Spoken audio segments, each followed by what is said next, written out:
দেশের একমাত্র দ্বীপ জেলা ভোলা।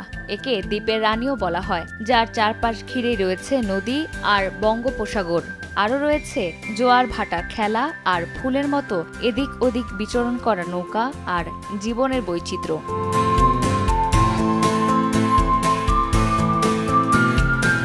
এই অঞ্চল এখন পর্যটন শিল্পের জন্য ব্যাপক সম্ভাবনাময়। ভ্রমণপ্রিয়রা চাইলেই বিস্তীর্ণ শান্ত জলরাশিতে ছুড়ে দিতে পারে তাদের দুচোখ, যেখানে রয়েছে উপমহাদেশের সবচেয়ে বড় টাওয়ার। ভোলার উপজেলা শহর চরফ্যাশনের কলেজ রোডে খাসমহল মসজিদের সামনে নির্মিত জ্যাকব টাওয়ার এখন পর্যটকদের কাছে বেশ আকর্ষণীয়। এ টাওয়ারে দাঁড়িয়ে চারপাশের ১০০ বর্গ কিলোমিটার এলাকা পর্যন্ত প্রাকৃতিক সৌন্দর্য উপভোগ করা যায়। বসুন্ধরা ডায়া প্যান্ট এখন নতুন মোড়কে আরো আধুনিক। বসুন্ধরা ডায়া প্যান্ট ওর ভালোর জন্য।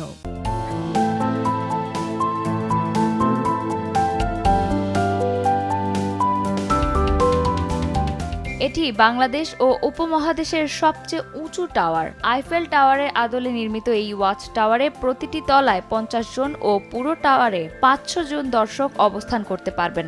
এই টাওয়ারের চূড়ায় রয়েছে উচ্চ ক্ষমতার বাইনোকুলার। তবে এখানে প্রবেশ করতে গেলে জনপ্রতি ফি দিতে হয় ১০০ টাকা।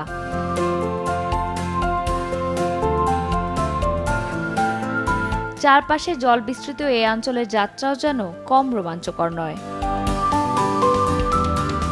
চন্দ্রিমা চৌধুরী, সময় সংবাদ।